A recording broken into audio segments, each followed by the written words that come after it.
Следва един естествен разговор за изкуствен интелект, защото DeepSeek засили много сериозно конкуренцията на изкуствени интелекти изобщо на пазара. Срив на американските пазари пък предизвика успоредно с това. Австралия, много интересно, ограничиха инсталирането и използването на федерални устройства на изкуствен интелект DeepSeek, специално, който все още е собственост китайска. Може би сме на минути от това да се случи и в Щатите, да бъде забранен, да бъде използван и в Щатите, да бъде инсталиран на федерални устройства. Опасения какво събира като данни изкуствения интелект, или малко по-философски разговор ще отиде защо изобщо ни е изкуствен интелект, ще имаме ли нужда от нашия собствен някой ден. Гостувани доктор Антоан Шотаров, който е предприемач, преподавател в УНСС, също така в катедра Икономикс. Привет! Здравейте! Сега, откъде да започнем? Приятел ли ни е изкуственият интелект като калкулатора, който използваме ежедневно, и съм сигурен, че базовите функции там много малко хора могат да ги направят на хартия вече, но той не ни е, не ни е коригирал как да живеем, или е нещо, което не можем да си представим колко ще бъде голямо и може, освен да замести нашите умения, да ни измести и в професионалната сфера. Дали ни е приятел или враг, то това е пак философски въпрос. Защото рано или късно едно и също събитие може да се окаже, че е било и двете. Относно изкуствения интелект, със сигурност в момента може да ни бъде най-добрия приятел, може да ни бъде най-добрия асистент, може да ни помогне ние самите да бъдем в пъти по-добри, по-производителни, по-ефективни. Дългосрочно може ли да ни замести, може ли да отнеме един огромен процент от всички професии? Абсолютно да. По-важният въпрос също може би тук е дали това има значение нашето субективно мнение, и то няма значение. Дали го харесваме или не, то се случва. Ние трябва да решим нещо простичко. Искаме ли да сме част от тази трансформация и промяна, която ще се случи и без нас, или искаме да останем в страни и да се надяваме, че някой ще го спре, то няма как да се спре. И затова по-скоро аз давам като съвет на моите студенти или на фирмите, с които си партнирам или консултирам, че трябва да се научат да го използват, независимо какви са им чувствата, свързани с този изкуствен интелект, дали им харесва или не.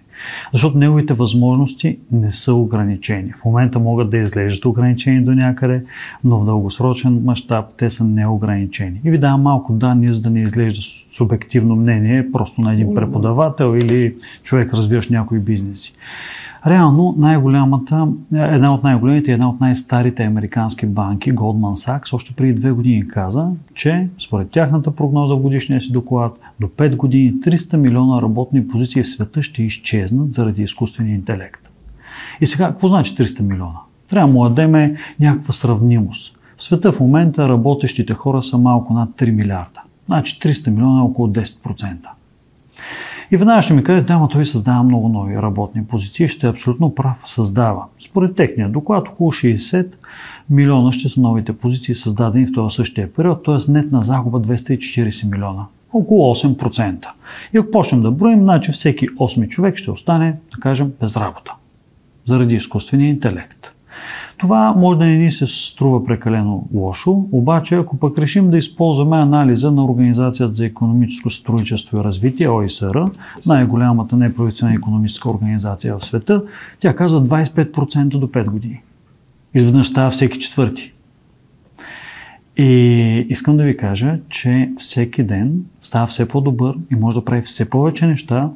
И това, че ние го използваме, сме по-ефективни и по-продуктивни, абсолютно е факт. И не го ли използваме, не сме и не ставаме. Но след 5 години какво ще прави човека, аз в момента нямам отговор на този въпрос. Именно за това и написах една статия, в момента и пиша книга на темата "Новата еволюционна стъпка в развитието на обществото, на човечеството през призмата на изкуствения интелект". Защото къде ще е място на човека? Ницше казва, най-евтиното лекарство за нашите психически проблеми е заетостта. Изведнъж, ако се окаже, че откакто свят светува, ние трябва да сме заети дали с лов, дали с строеж, за да имаме къде да живеем, дали с това сме консултанти на някоя банка. Изведнъж, ако се окаже, че нещо го прави по-добре, по-бързо, по-евтино от нас. Какъв е смисъл? Един въпрос, който аз нямам отговор. Не мисля, че някой в момента има отговор. Но намираме си нови смисли. Моя прадядо в разговор е бил каменоделец. Така? Даже на село една много сериозна част от една постройка, сериозна стена, той сам я правил, просто с неговите си 2 ръце. Аз няма да тръгна в тази посока днес, когато имаме тухли, бетон, нали, пък различни панели и така нататък, без да обесценявам, нали, едното, но просто различни времената, нали, и не съм умрял все още, нали, правя някакви неща. Абсолютно е така и затова две са общото алтернативите. Едната е алтернативата, в която да си кажем, окей, ако един от смислите в нашия живот е работата, защото аз не казвам, че това е основният смисъл, даже съм много далече от тая мисъл, но един от смислите, една от причините да се събудиш сутрин, не да постигаш. И знаеш, ако има нещо, което може да прави всичко по-добре от теб. Въпросът е какви други смисли има, къде да се концентрираш и ако решиш... Или изведнъж. Точно така, абсолютно. Защото ако е за една секунда, наистина ти идва да се хвърлиш. Обаче, ако е в период, в който... Обаче аз имам и друг пример. Примера е индустриалните революции. Всяка индустриална революция идва с някаква голяма промяна. И убивала занаяти. Да, и дали, например, електричеството не е ли било голяма промяна? Било е. Всяка идва и е правила огромни промени. Разликите с сега е, че са се случвали много по-бавно тия промени. Имали сме време ние хората да се подготвим. Например, парният двигател 100 години отнема да се разпространи в целия свет, изкуственият интелект месец. Втората голяма разлика е, че всички индустриални революции до днес са автоматизирали ръчния труд. Тази е първата, която автоматизира нашето мислене. И затова не можем много ясно да си дадем сметка какви ще са ефектите от тази революция, защото тя автоматизира нашето мислене. И разбира се, в идеалния случай ние ако го използваме за да станем по-добри, по-знаещи, по-можещи, то Вселената не е вече граница за нас. Ние можем да направим всичко. От една страна да, от друга страна обаче е много вероятно това да не се случи. Тоест той да ни дава просто готови, изготвени манджи и ние никога да не се опитваме, нали, да правим нещо мислейки. Как можем да стане да аморфира на секундата. Така. Сега обаче много интересен момент е за тази забрана на федерални устройства в Австралия, най-вероятно в Щатите ще го направят това нещо, да бъде забранено да се използва. Тоест някой събира някакви данни, те се отиват в едни китайски сървъри, които не са ни приятели, ние не знаем какво правят с тях. Тук обаче до въпроса всъщност. Когато събират тези данни, голямата човешка, нали, опасност каква е? Че ще знаят много добре нещата за нас, хората, те ще надникват в дълбините на нашето любопитство, приятели, ние ще задаваме въпроси сигурно за семейството си, за бъдещето си, за непознатото и така нататък. Това е прекрасен психологически профил. И те ще ни познават по-добре, което между другото прави всяка една рекламна стратегия, нали, да опознае как може да се дистрибутира нейния продукт. Или ще започне опасността, ще бъде оттам нагоре, спирайки да мислим, той да ни дава отговори, които са конкретен тренд, които ще ни кара да еволюираме, да мислим, може би да се бием, може би да избираме конкретен президент, наклона черта TikTok, Румъния, какво се случи, никой не може да разбере, нали? За щастие техния Конституционен съд разбра. Коя е по-голямата опасност според вас, тези две посоки, които са със сигурност там някъде? Много интересен и хубав е въпросът и темата и само още малко история и веднага влизам в отговора. Италия също го забрани. Преди 2 дни те приеха изобщо, не само за федерални устройства, изобщо да забранят на италианска територия това приложение да може да работи. Ама говорим за DeepSeek. Да, DeepSeek, абсолютно. Така, да, тоест те се опасяват, че китайците вземат някакви данни, така. но ако европейците вземат данни или щатите... То си работи в момента и прави също. Има една много голяма разлика. Една основна разлика е, че DeepSeek, това къде пази данните, какви са политиките, по които ги пази и как ги използва, да приема в най-добрия случай, че не ни е ясно. Да не спекулираме с това, че ще ги използва. Не ни е ясно. Докато във всички алтернативи, европейски или американски, първо е ясно, второ те се пазят на облачни пространства в Европа, които се аудитират, които се проверяват постоянно. Ние имаме някаква възможност за някакъв контрол. Не греша в разсъждението си да смятам, че имаме пълен контрол или знаем всичко. Или това, което ни се казва, че е точно така. Изобщо не се изпадам в тази заблуда. Но поне знаем, поне има едни правила, които се спазват, има едни органи, които ги следят. Колко можем да се доверим на органите в Китай? И като вземем предвид и следното, Китай е единствена държава в света, която е казала нашата национална стратегия 2030 и Китай е световен лидер в AI. Много ясно, че Китай в момента като цяла държава ще прави всичко възможно да покаже, че е най-добрата в това, да иска да вземе най-много абонати. И то е нормално, като имаш най-голяма държава в света с най-много жители, много ясно веднага правиш най-голямото приложение. Пускаш го и то вече е използвано най-много. Факт. Обаче имаш ли цензура? Имаш. Не можеш да питаш за политика, не можеш да коментираш, не можеш нищо. Тоест, те се цензурират. И каква е перспективата? Те сами се цензурират, т.е. цензурират част от дейността на това нещо. И сега, що ние пък ги цензурираме евентуално, защото пък не сме съгласни с това как ще ни управляват данните. Това е един интересен също поглед.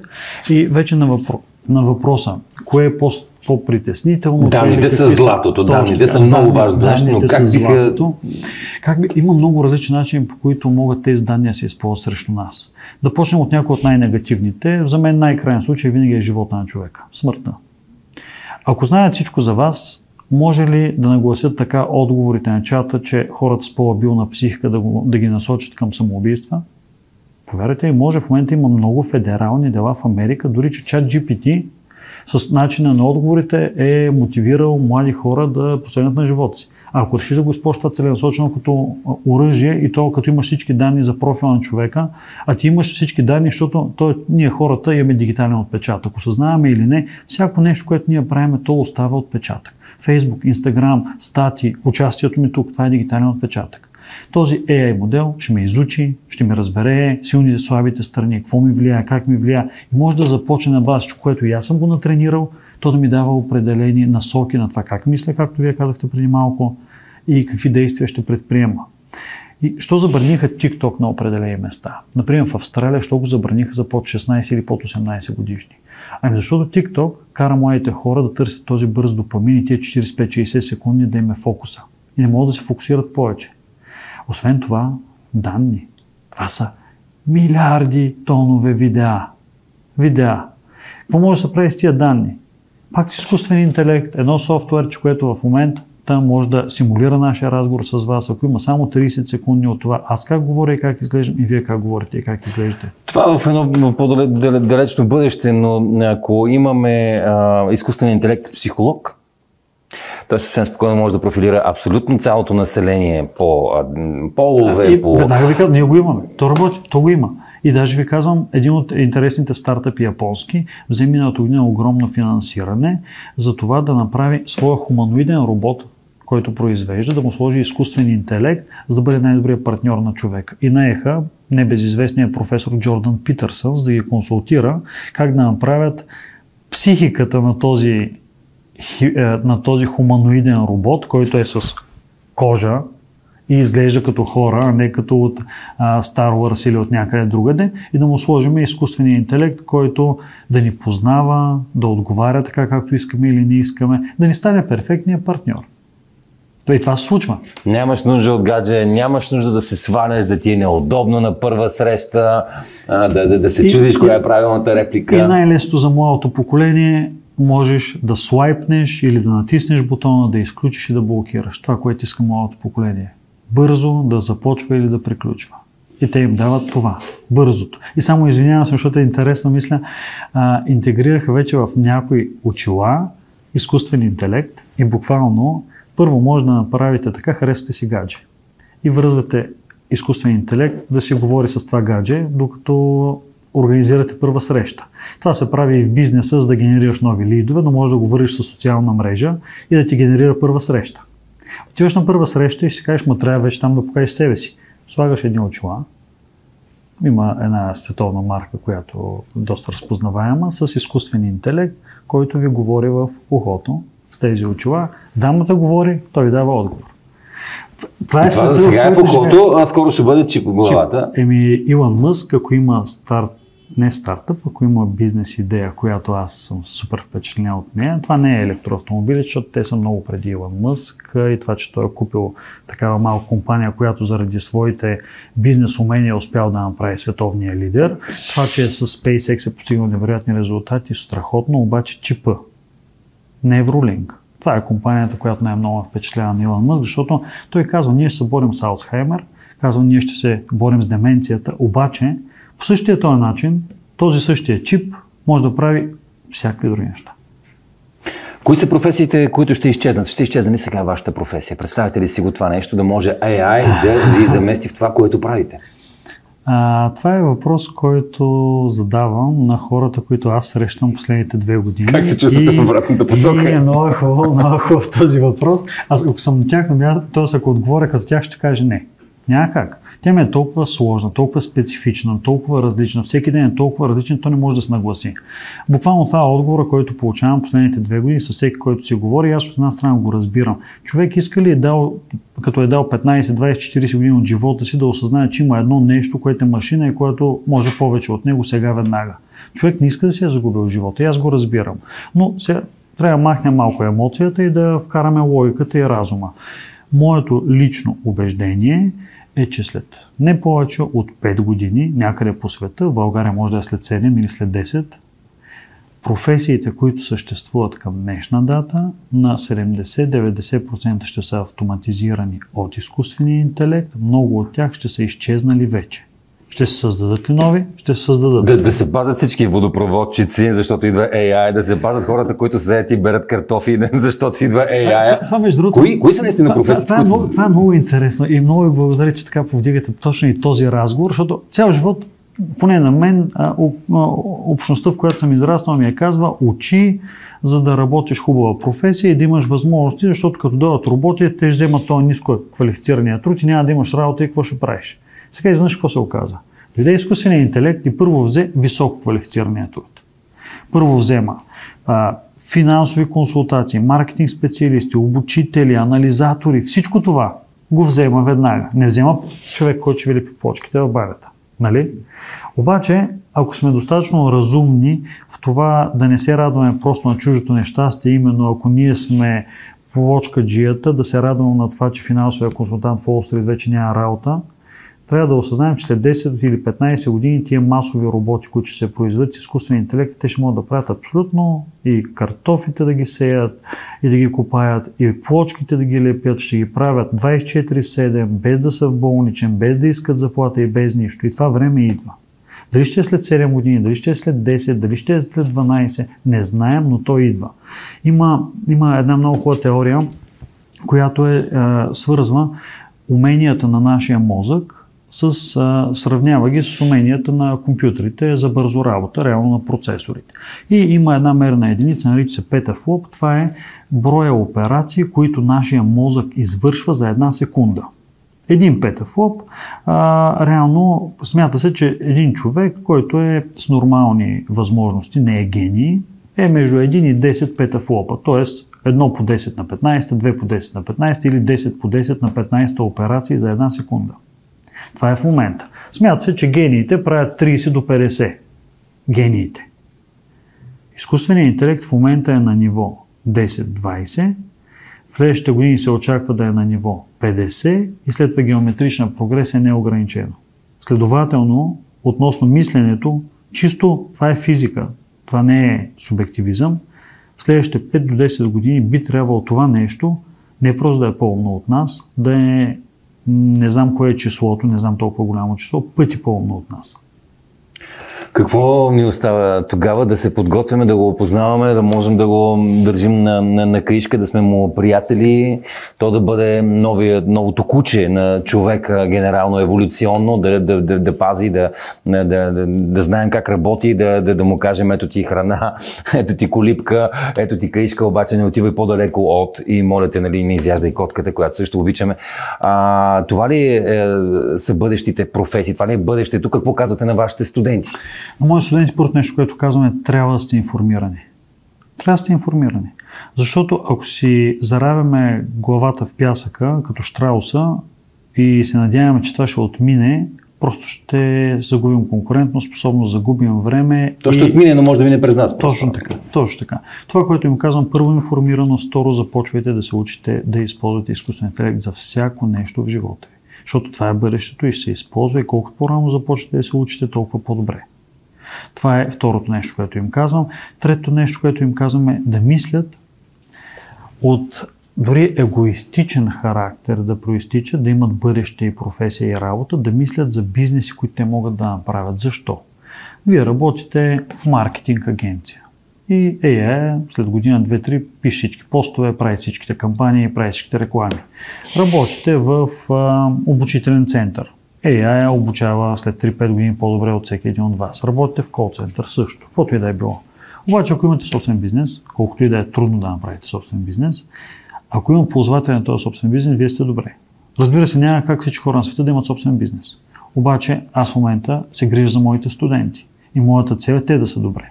Така че тези 200 човека пред мен по време на лекция, те могат да са 200 собственици на различни бизнеси, които да ги накарат и да ги накарат да са добре след 3, 5, 7, 10 години, защото имат продукти, услуги, които продават и са защитени до някъде, че имат професия. Една от основните концепции, която все по-активна става, безусловния базов доход, защото когато изкуственият интелект и роботите след 10 или 15 години наистина извършват 90% и вхвърляме едни години, защото наистина никой не може да каже в момента колко са годините, но е близко бъдеще, не е далечно. И концепцията безусловен базов доход, в която роботите с изкуствен интелект работят всичко общо заето, ние работим само ако искаме и имаме нещо гарантирано. Въпросът е с какво това ще мотивира предприемчивостта, с какво ще ни мотивира да завземаме галактиката или Вселената. И това са все такива философски въпроси. Вие в началото казахте, въпросът ще е и философски, и той е философски. Затова и, както казах, пиша и книгата на темата за новата еволюционна стъпка, защото аз за себе си вярвам, че ние сме в етап на нова еволюционна стъпка. Защото това е брутално, което се случва. И хората знам, че не го осъзнават, защото излизате вънка на улицата и виждате дупките. Виждаме си корупцията, виждаме всички други неща. И хората не осъзнават, че този изкуствен интелект е жив, има го и ограничение няма в това колко добър ще бъде. И все повече се използва обаче за оръжие, това, което преди малко коментирахме за DeepSeek и за противовесието Китай-САЩ в случая, защото ChatGPT на OpenAI е американско решение, все повече изкуствен интелект ще се използва и за оръжие. Дали за хакване на системи, дали за хакване на вашия личен профил, дали за манипулиране на мисленето, дали за манипулиране, все повече ще се използва за това. Което ме подсеща, преди години има приятел, който се занимава в сферата на рекламата, много голяма рекламна агенция, работейки с голяма верига супермаркет и просто любопитна информация. Знам, че когато търсят техни служители на каса и не само, част от профила им е много важно да имат малък домашен любимец. Защото предполага се, че са открили по този начин, те притежават такива качества и такъв тип характер, който може да работи по-добре в група, може по-добре да бъде така повратлив, по-пипкав и така нататък. Нали? Не е задължително, но е вероятно човека с този. И това си дам сметка, че ако имаме такива белези, нали, колко сме лесни за някой да ни дръпне, копчето да натисне. И повярвайте ми, имаме ги тези белези и повярвайте ми, с изчислителните способности на изкуствения интелект и бързината на работа може да прави всичко това. Проблемите на нашето образование към финала на нашия разговор имаме, искам да от така по-философското да влезем малко по-в конкретното. Вие сте в много прекрасен, може би, окоп между бизнеса и образованието. Бизнесът винаги, години, за съжаление, в България казва кадри няма. Добре, че ние си протягаме ръцете в последните курсове, да можем да ги обучаваме децата. Образованието пък, нали, то е същата горе-долу теза, но те се опитват, колкото и да се питат да са най-модерните, винаги са назад с нуждите на търсенето на въпросния бизнес. Вие какво мислите по липсващи звена, да кажем, в нашето образование от гледна точка на бизнеса? Какво на вас ви е нужно? За мен въпросът е малко по-глобален от гледна точка на това, доколко обществото ни разбира смисъла на знанието и на образованието. И за мен това е големия проблем. Не е до там проблема, че липсва връзка между бизнеса и университетите или бизнес, университет и министерство или която и да от тези нишки. За мен първият проблем е, че младите хора често не осъзнават смисъла и значимостта на знанието. И нека го приемат като един добронамерен съвет от моя страна. Не защото това е личното ми призвание да се занимавам с образование, а просто защото им мисля доброто, да осъзнаят, че бъдещето, което ни очаква, ще е бъдеще базирано на знание. И знам, че им е трудно да се го представят в момента, когато бъдещето, което виждате в Инстаграм е свързано с инфлуенсъри или с хора, които не е напълно ясно как са стигнали стандарт, който са стигнали. Бъдещето, което ни очаква, което до голяма степен ще бъде прозрачно, ще бъде проследимо, всичко ще е дигитално и ще има своя отпечатък, ще е бъдеще базирано на знанието. И затова се опитвам да ги мотивирам да осъзнаят смисъл и знанието на знанието. И за мен първият пилър, първата основа да, е да накараме младите хора, а и не само младите, защото тази промяна ще засегне всички. Даже младите, както се казва, по-лесно се променят, защото не са завързани някъде. За по-възрастните също да осъзнаят смисъла на знанието, да осъзнаят, че най-големият противник на знанието не е незнанието, а илюзията за знание. Защото ние, когато смятаме, че знаем всичко, спираме да учим, спираме да се развиваме, спираме да знаем и губим своята конкурентна способност. Със сигурност бизнесите все по-активно трябва да влязат в партньорство с университетите и аз имам много примери не само за УНСС, където преподавам, но и за другите университети, че това се случва. Но трудността идва от там, че всеки казва: няма кадри, които да носят отговорност, да са мотивирани, да им се работи. Искат да дойдат и да им е лесно. Това е масов случай. За съжаление, виждам го често, че наистина подрастващите поколения са свикнали в общия случай да им е по-лесно и да са бързи резултатите, а той иска усилие, иска време, иска отдаденост, иска да не се примиряваш, иска да не спираш. И се опитвам това да им дам като усещане на хората, пред които преподавам. Усещането, че зависи от тях, в ръцете им е, трябва да влагат усилия, трябва да не чакат бързия резултат и успех, той ще дойде, просто иска време. И ние като бизнеси трябва да подадем ръка на университетите, защото понякога университетите в влизането в конкретиката на това да дадат теоретичните познания, понякога малко изостава това, какво се случва в реалния бизнес, в реалната икономика. Именно тук е място на бизнеса да подаде ръка и да каже: добре, на мен вече не ми трябват хора за кол-центъра, защото кол-център изцяло е от AI. Да. На мен не ми трябват хора за програмисти, защото програмистите вече AI пише кода. Или каквото и да е било. И тази връзка трябва да се засили, трябва да има питане, да има и резултата, не да е само пред публиката, защото много неща в България се правят само за пред публиката. Да изглеждат добре, да си направим пиара, да се чуе добре, но 5 години по-късно няма никакъв резултат. За щастие в България се създава екосистема предприемаческа на независим капитал от успешни хора, които са останали тук и решават да инвестират в тази екосистема, и това според мен е едно хубаво нещо, което се случва в нашата държава и трябва просто да се разшири като мащаб и държавата да даде подкрепа. Това не означава държавата да е основен играч, не означава, че аз съм от икономистите, които смятат, че държавата трябва да се намесва пряко в пазара или в икономиката. Означава, че държавата трябва да си влезе в ролята, а именно да осигури възможностите, да даде подкрепата, но до там. Но трябва да го прави. Защото не го ли прави, приключили сме. Трудните времена правят твърди мъже, твърдите мъже правят добри времена, добрите времена правят слаби мъже, слабите мъже правят трудни времена. В коя част на тази максима според вас се намираме? И със сигурност, макар хората, че не го осъзнават, ние живяхме в хубави времена. Защо живяхме в хубави времена? Защото която е статистика да видите за детска смъртност, за средна продължителност на живота, за среден доход, за жизнен стандарт, последните години, както и всички преди тях, те са все по-добри. Тоест, ако вземем сухите данни, можем да кажем, че сме живяли в най-хубавото време, възможно и най-лесното. Защото не се чудиш дали вълците ще те изядат и дали в пещерата няма влезе мечка. Имаш електричество, имаш питейна вода. Основно, аз говоря за Европа, защото много е различен света. Да, но генерално имаме пеницилин. Точно така. Така че аз за себе съм убеден, че сме живяли в така наречените лесни времена, които за съжаление са родили не само мъже, хора, общество, което иска да му е лесно и не иска да се раздава, и затова сега времената стават по-трудни.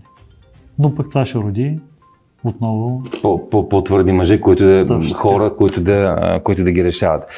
Много интересен разговор. Той наистина преплита в себе си и философското, и рационалното, като преценка и среща с тази нова реалност. Доктор Антоан Шотаров в студио Актуално.